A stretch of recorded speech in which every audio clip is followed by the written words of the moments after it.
नमस्कार किसान भाइयों, एग्री बॉय इंडिया की नई वीडियो में आपका स्वागत है। बहुत दिनों से किसानों की डिमांड थी कि मुझे गन्ने की खेती कैसे करनी चाहिए जिसमें ज़्यादा मुनाफा हो, ज़्यादा क्वालिटी हो, कम लागत हो। इन सारी चीज़ों को हम आज यहाँ पर आपको पॉइंट वाइज समझाएंगे। आज नरसिंहपुर ज़िले में हम आए हुए हैं। हम अपने फार्मर से आपका परिचय कराएंगे, वो आपको अपना परिचय देंगे और जो भी उन्होंने जब से उसकी बुआई की, कैसे उसकी बुआई की, कितना बीज दर था और क्या उसके मैनेजमेंट में किया उन्होंने शुरू से लेके अंत तक, कैसे उन्होंने इंटर क्रॉपिंग की, कैसे उन्होंने मूंग लगाई है, एक साल भर में कितनी फसलें लेते हैं, ये छोटी छोटी जितनी भी जानकारी है आपकी पूरी वीडियो में मिलेंगी। तो कृपया वीडियो को लास्ट तक देखें और हमारे चैनल को सब्सक्राइब कीजिए। तो आइए हम अपने फार्मर से मिलते हैं।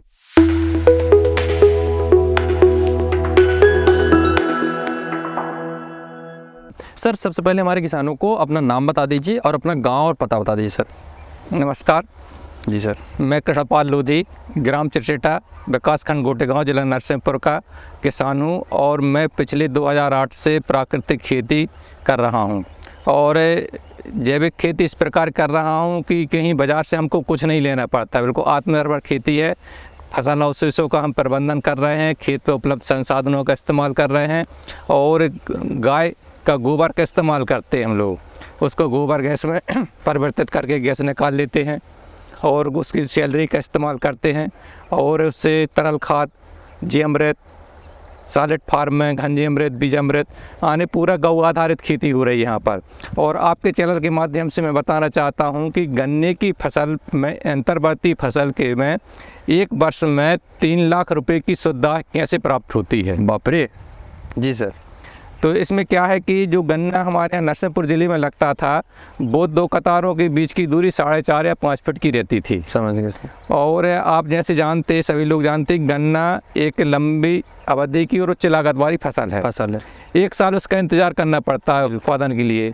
और उसको अगर किसान फैक्ट्री बेचते हैं तो फैक्ट्री का मिल मालिक भी उस शक्कर को बेचकर पैसा देता है कम से कम 5-6 महीने बाद। समझिए सर। और कुछ किसानों के तो मिल ही नहीं पाते, आने करीबन उसको 1.5 साल लग जाता है, तब उसका उत्पादन का पैसा आता है। समझिए सर। तो किसान को बीच में खर्चे चाहिए, तो इसलिए उसने इंट्रा क्रॉपिंग एक विकल्प के रूप में फसल ली। बिल्कुल। तो गन्ना जब लगाता है तो उसके 2 कतारों के बीच में गन्ना फसल लेता है और फसल तो इंटर क्रॉपिंग अच्छी हो जाती है, मगर उसे काटने में मजदूर नहीं मिलते। और गन्ना काटने के बाद जो महत्वपूर्ण कार्य होते हैं, निंदाई गुड़ाई, मिट्टी चढ़ाना, वो नहीं होता तो गन्ने की मेन फसल पर विपरीत प्रभाव पड़ता है और उससे गन्ने का उत्पादन कम हो जाता है। इस समस्या की गंभीरता को देखते हुए मैंने 5 फीट पर 2 कतार गन्ने की लगाई और 10 फीट का ये गैप छोड़ दिया है। समझ गए सर। और इसको अपन ने फसल लेते साल भर हम इसमें लगते, तो इसमें 5 फीट पर हम जब गन्ना लगाते हैं तो आलू की फसल लेते हैं। अच्छा। तो इसमें हमको 20-25 कुंटल आलू का उत्पादन भी मिल जाता है। ओके। उसके बाद इसमें हम दलहन की फसल लेते हैं। समझ गए। रबी में जब हम गन्ना लगाते हैं तो उसमें हम चने की फसल लेते हैं। समझ गए। दलहन क्रॉप है। तो दलहन क्रॉप में क्या है कि ये अपना गन्ना उसको नाइट्रोजन चाहिए। आपने चना में जो राइजोबियम है उससे जो नाइट्रोजन का स्थिरीकरण हुआ, उससे आपको नाइट्रोजन गन्ने को मिल गई। जी। तो हमको अलग से नाइट्रोजन देने की आवश्यकता नहीं है। बिल्कुल। बची खुची है तो अपन बायोगैस की सैलरी। बिल्कुल। तो मेरे पास 4 घन मीटर का बायोगैस है। जी सर। 20 पशुधन है। जी। तो उससे जो गोबर प्राप्त होता है कुछ का हम जीवामृत बनाने में इस्तेमाल कर लेते हैं। 1 कुंटल गोबर हम रोज़ बायोगैस की सैलरी में घोलते हैं। समझ गए। अगर वो हम 300 दिन का आकलन करते हैं, समझ गए, तो 300 कुंटल अपन ने गोबर घोला। समझ गए। तो 240 किलो अपन को सैलरी मिल गई। समझ गए। लिक्विड। समझ गए। और उसके बाद अपन ने अगर उसको रोज़ का बेनिफिट बनाते हैं। जी सर। तो उसमें रोज़ अपन को खाद मिलती, तरल खाद। समझ गए। और अपन को साल में 1 बार डालना है, तो उसका स्टॉक करके उसको लिक्विड फार्म में हम इस्तेमाल करते हैं। तो लिक्विड फार्म में 2% नाइट्रोजन रहती है। समझ गए। और उस 2% में 20% अमोनियम फार्म नाइट्रोजन रहती है, जो गन्ना और धान जैसी फसलों के लिए अमोनियम फार्म नाइट्रोजन लेता है तो बिल्कुल प्राप्त हो जाता है। और 1% रहता है अपना फास्फोरस, 1% पोटास रहता है और बाकी सूक्ष्म जीव अलग से रहते हैं। जी। तो अपन को जैसे एक बायोगैस की सैलरी से जैसे रासायनिक खेती करने वाले हैं, तो NPK सबको चाहिए। बिल्कुल बिल्कुल। अब वो किस फार्म में चाहिए। जी सर। आने NPK, हमको NPK के विरोधी नहीं है। बिल्कुल। नाइट्रोजन, फास्फोरस, पोटास विरोधी नहीं है, मगर उसकी पैकिंग है। समझ गए। वो पैकिंग के हम विरोध में है कि जो जैसे आपने देखिए यूरिया में क्या है 46% नाइट्रोजन, नाइट्रोजन है, तो 54% क्या है, समझ गए, उसमें वो पूरक पदार्थ मिलाए जाते हैं जो हाँ। खेतों को खराब करते हैं। वो ही खराब है। समझ गए, तो जो पैकिंग मटेरियल है वो नुकसानदायक है, यानी हमको चाहिए रसायन, हमको चाहिए, समझ गए, ये प्राकृतिक रसायन है हमारे। समझ गए, जैसे पानी भी एक रसायन है, बिल्कुल बिल्कुल, मन प्रकृति से मिल रहा है, प्राकृतिक रसायन है। बिल्कुल, तो उसमें हम लोग गन्ना लगाते हो, गन्ना हम लगाते पौध बना करके। ये गन्ना हमारा तीसरी साल की फसल है, इसको हमने 2 बार काट लिया है, तीसरी बार काटने के लिए तैयार है। मतलब रेटून क्रॉपिंग आप यहाँ पर तरीके से देख सकते हैं। रेटून क्रॉपिंग वह क्रॉपिंग होती है जिसमें आप गन्ने को 1 साल लेने के बाद थोड़ी नीचे से आप उसकी कटाई कर दीजिए, देन उसके बगल से जो उसका नीचे हिस्सा बचा रहता है उससे नए पौधे निकल आते हैं। तो ये आप देख रहे हैं कि ये 2 बार फसल ले चुके हैं, ये तीसरी बार इसकी क्रॉप ली जा रही है। हाँ, तो सर और आगे इसमें हमने तीसरी बार फसल लेता है, जो अभी तक आपने कहीं नहीं देखी का चौथी साल का गन्ना लगा हुआ है और तीसरी बार इस फसल कटेगी, उसमें इंटर क्रॉपिंग मिलेगी। इंटर क्रॉपिंग और इतनी तगड़ी फसल। इसमें अपन को मूंग की आप देख रहे हैं जी। और आप पत्ते और फसल देख करके नहीं लगेगा कि आपको किसी पोषक तत्व की कमी। मैंने NPK का पूरा जो गन्ने को चाहिए वो गोबर गैस की सैलरी से दिया है। समझ गए, और इस पद्धति में सबसे बड़ी बात यह है कि इस पद्धति में आग नहीं लगाना पड़ती। समझ गए। तो हाँ, नहीं तो उनके तो ये आप देखिए फसल अवशेष यहाँ पर पड़े हुए हैं, ये यहाँ पर फसल अवशेष है ये। और ये हमने यहाँ पर फसल अवशेष नहीं थे, रोटावेटर चला करके इसमें पत्ते और इसमें आग नहीं लगाई। इससे क्या है कि जो 2 सिंचाई का अंतराल बढ़ता है हमारा, समझ गए, कि जो हमको 15 दिन में गन्ने की सिंचाई करना पड़ती है, यहाँ 20 से 25 दिन बाद भी हम गन्ने की फसल को पानी लगाते तो भी इस पर कोई प्रभाव नहीं पड़ता है। बिल्कुल। और दूसरी बात, इसमें केंचुओं की अपनी मात्रा बराबर बनी हुई है। हाँ, जो फसल की जो भूमि को भुरभुरी बनाता है, जो छेद बना करके अंदर जाता है फिर बाहर निकालता है, जो नीचे के पोषक तत्व रहते हैं वो ऊपर लाता है, ऊपर ला हमको प्राकृतिक जुताई करते हैं। समझ गए। और इसमें सबसे बड़ी समस्या का हल ये है कि जो जंगली जानवर हैं, समझ गए, सुअर वगैरह, इस फसल को नुकसान नहीं कर पाते। अच्छा, ये इसमें दूर तक दिखता है फसल काटने के बाद, हाँ, तो इसमें जंगली सुअर वगैरह रुक नहीं पाते। हाँ, आते हैं तो निकल के चले जाते हैं। बहुत सही। और सबसे बड़ी बात यह है कि इसमें जो अपनी सूर्य का प्रकाश का प्रबंधन किया है अपन ने, हाँ, जो दूरी दूरी लगा के, तो इसमें प्रकाश संश्लेषण यानी निचली फसल तक जाता है। बिल्कुल, तो उसके उत्पादन में वृद्धि होती है। जब नीचे की पत्तियां ही भोजन, ये पत्ती ही भोजन बना रही है, भोजन बना रही है, ऊपर की पत्ती ही भोजन बना रही है। जब फसल घनी होती तो नीचे की पत्ती जल्दी नहीं बना जाती पाती। और इसमें जल्दी पक जाता है ये गन्ना हमारा। समझ गए। शक्कर की मात्रा, गुड़ की मात्रा में ज़्यादा वृद्धि होती है। और इसमें जब मैं गन्ना लगाता हूँ, एक तो अपन ने 1 लाइन छोड़कर 2 लाइन में गन्ना लगाया है। समझ गए, सामान्य पद्धति से अपन 33% लागत कम कर ली। बिल्कुल। और फिर हम पौधा लगा करके 5 कुंटल बीज लगता है हमको मात्र। समझ, मतलब एक एकड़ है 5 कुंटल। 5 कुंटल, बाप रे। तो ये आप कौन से महीने में लगाते हैं और कौन? ये हमें नर्सरी बनाते हैं सितंबर अक्टूबर में नर्सरी बनाकर नवंबर तक इसका प्लांटिंग कर देते हैं। प्लांटिंग कर देते हैं, जैसे अपनी सोयाबीन की फसल लगी, अक्टूबर में काटी, खेत तैयार करो, नवंबर में इसकी प्लांटिंग कर दिए। और इसमें पौधे लगते हैं, यानी पौधा अपन लगाएंगे तो 1 एकड़ में जो पद्धति से हम 15 फीट आजू बाजू जगह छोड़ते हैं ट्रैक्टर घुमाने के लिए। और ये एक पट्टे पर अपन 1 फीट पे गन्ना लगाते हैं तो 5544 पौधे आते हैं। 5544 पौधे आते हैं। तो ये गन्ने का गणित है। आप इस प्रकार से खेती करेंगे तो पौध अपन को कितनी चाहिए, इसका वजन कितना लेना, ये अपने हाथ में है। समझ गए। तो इसके अपन ने 5544 पौधे अपने अगर सूख गए, जितना लगा उतना तो होते ही नहीं है। समझ। अब 5000 पौधे बचे, अगर 5000 पौधे से अपन को 6 गन्ने मिले, समझ गए, तो 30,000 गन्ने पहुँच रहा है अपन 1 एकड़ पर। समझ गए। अगर अपन 1.5 किलो का गन्ना हुआ, समझ गए, तो 450 कुंटल आराम से, जो अपनी सामान्य पद्धति में इतना नहीं निकाल पा रहा है, सानिक डालकर भी नहीं निकाल पा रहा है। बिल्कुल। 2 किलो गन्ना होगा तो 600 कुंटल पहुंच जाएंगे। सही कह रहे हैं। और आपने देखा सूखा गन्ना भी 1.5 किलो 2 किलो का गन्ना बहुत अच्छा था, जो 1 महीने पहले कटा हुआ है वो। समझ गए। वो भी हमने इतने वजन का है तो सामान्य पद्धति में। और इसमें फिर हमें जैसे 5.5 कुंटल हमने चने की फसल ली, बाप रे। 1 एकड़ में 5.5 कुंटल चने की फसल निकली, 7,000 रुपये कुंटल मैंने उसको बेचा। 7 पौना 35,000 सीधा ऊपर का मुनाफा हो गया। हाँ, 5.5 कुंटल 38,500 रुपये। समझ गए। उसके बाद 2 कुंटल मूंग निकल आएगी हमारे। बाप रे।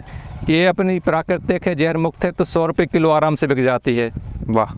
तो 20,000 रुपये की हमारी मूंग हो गई। बिक गई। इसमें हमने 15 कुंटल अदरक निकाला। वाह।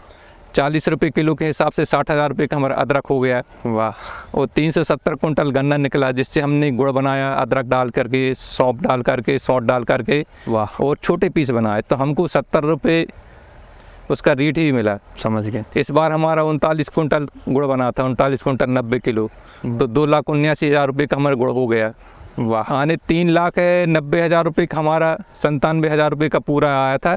अगर 97,000 रुपये लागत भी निकाल दें तो अपन को 3 लाख रुपये सीधा सीधा पड़ता है। तो इसका क्या है कि ये ऐसे नहीं बिकता, इसका प्रमाणीकरण कराना पड़ता है। समझ गए। एक संस्था रहती है, MP शोका है, राजस्थान में है, तो उससे अपन को इसका प्रमाणीकरण कराना पड़ता है। समझ। वो उसके ऑडिटर आते हैं, बफर जोन किसी खेत का पानी उसको देख करके, और वो अपना करते हैं, उसका एक ट्रांसफ़र सर्टिफिकेट भी देते हैं, जैसे अपन को बाहर भेजना है। समझ गए। तो उस आधार पर हमारे पास ग्राहक भी आए हैं। और प्राकृतिक जब एक बार हमारा गुड़ खा लेते हैं तो लोग उसका प्रचार प्रसार करते हैं और गुड़ अपना ही खरीदते हैं। वाह। तो किसान भाइयों, आपने पूरा समझा कि यहाँ 1 एकड़ में ये कैसे पूरे साल खेती करते हैं, कैसे मुनाफा कमाते हैं। मतलब गन्ना तो लगा है, गन्ना अपना परमानेंट वो क्रॉप है, वो अपना फसल दे रहा है, पर उसके बीच में जो गैप है उससे वह साल भर अपनी जो आय है, घर का खर्चा है, उसको कितनी आसानी से निकाल रहे हैं। और वो जो परमानेंट आपकी क्रॉप है जैसे शुगर केन है, उससे तो आपकी एक सेफ जिसको कहते हैं इनकम वो निकलती है। तो किसान भाइयों, हमारा आपसे यही अनुरोध है कि हमारे जो ये किसान भाई हैं, इन्होंने जैसी आपकी ये टेक्निक अपनाई है, आप भी ऐसे ही अपनाइए। और किसी भी प्रकार की समस्या होती है तो कमेंट बॉक्स में लिख कर, या हम आपका नंबर भी आपको हम उपलब्ध करा देंगे जो कि नीचे शो कर रहा है आपको, आप इस पे आप इनसे कांटेक्ट कर सकते हैं किसी भी प्रकार की समस्या के लिए। और इनका गुड़ आपको हम बता दें भारत के हर कोने में जाता है। इनके गुड़ के लिए, इनके शुगर के, इनकी इस इंटरक्रॉपिंग के लिए ICRC award, JNKVB Jawaharlal Nehru कृषि फेलो अवार्ड, RVSKVB से कृषि फेलो अवार्ड, छिंदवाड़ा में आपको राष्ट्रीय लेवल का पुरस्कार मिला, और ना जाने कितने ऐसे पुरस्कार हैं जो इनके पास भरमार है। तो किसान भाइयों, ना केवल आपके पास पुरस्कार है, बल्कि उस पुरस्कार को कैसे प्राप्त किया वो पूरी हमने चीज़ें यहाँ पर दिखाई, कैसे उन्होंने लागत प्राप्त किया। किसान भाइयों, आपको भी अगर ऐसे ही पुरस्कार या ऐसे ही शुद्ध आय प्राप्त करनी है तो वीडियो को आपने अंत तक देखा, इससे आप इसकी जानकारी प्राप्त कर चुके हैं। और किसी भी प्रकार की समस्या कमेंट बॉक्स में लिखिए। और वीडियो को अंत तक देखने के लिए धन्यवाद। चैनल को सब्सक्राइब कीजिए, और किसी भी प्रकार की समस्या होगी हमारे किसान भाई से आप संपर्क कर लीजिएगा। आप इस वीडियो को ज़्यादा से ज़्यादा शेयर कीजिए किसान भाइयों तक, जिससे ये जो आपकी ये इंटरक्रॉपिंग की जो टेक्निक है, जो इतने अवार्ड दिला रही है नेशनल लेवल पे, ये जो टेक्निक है ये हर फार्मर तक पहुंचनी चाहिए। धन्यवाद किसान भाइयों।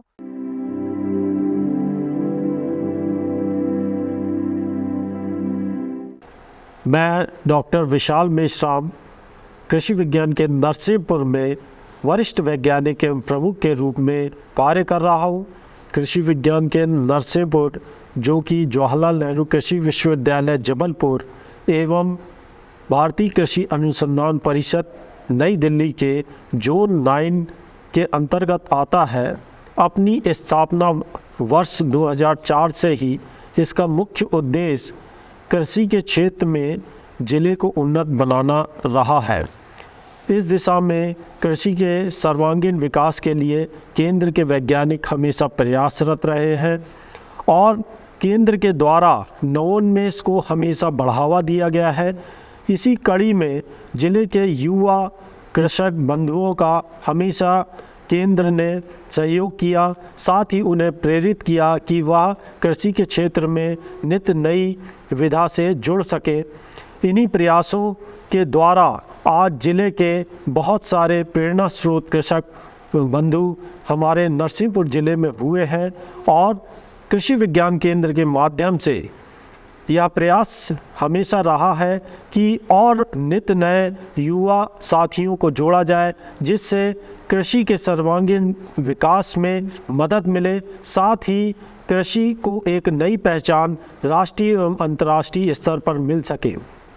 हमारे ज़िले के बहुत सारे युवा कृषक साथी, जिन्हें प्रदेश स्तर पर और राष्ट्र स्तर पर विभिन्न पुरस्कारों जैसे कृषि कर्मण अवार्ड और राष्ट्रीय नवोन्मेषी कृषक पुरस्कार से नवाजा गया है, इन कृषकों में मुख्यतः श्री रोशन लाल विश्वकर्मा जी, श्री राकेश दुबे जी, श्री नारायण पटेल जी, श्री कृष्णपाल जी को कृषि कर्मण अवार्ड और राष्ट्रीय स्तर पर भारतीय कृषि अनुसंधान परिषद नई दिल्ली के द्वारा राष्ट्रीय नवोन्मेषी पुरस्कार से नवाजा जा चुका है। अब कृषि विज्ञान केंद्र का हमेशा यह प्रयास रहा है कि इन्हीं किसानों के प्रोत्साहन द्वारा नए युवा साथियों को जोड़ा जा सके। इसी कड़ी में श्री दीपक कुशवाहा के द्वारा भी टेरेस गार्डनिंग की जा रही है, जो कि देखने लायक है, जिससे और भी युवा साथी कृषि के विधा में से जुड़ सके और कृषि को एक नई दिशा और पहचान दिला सके।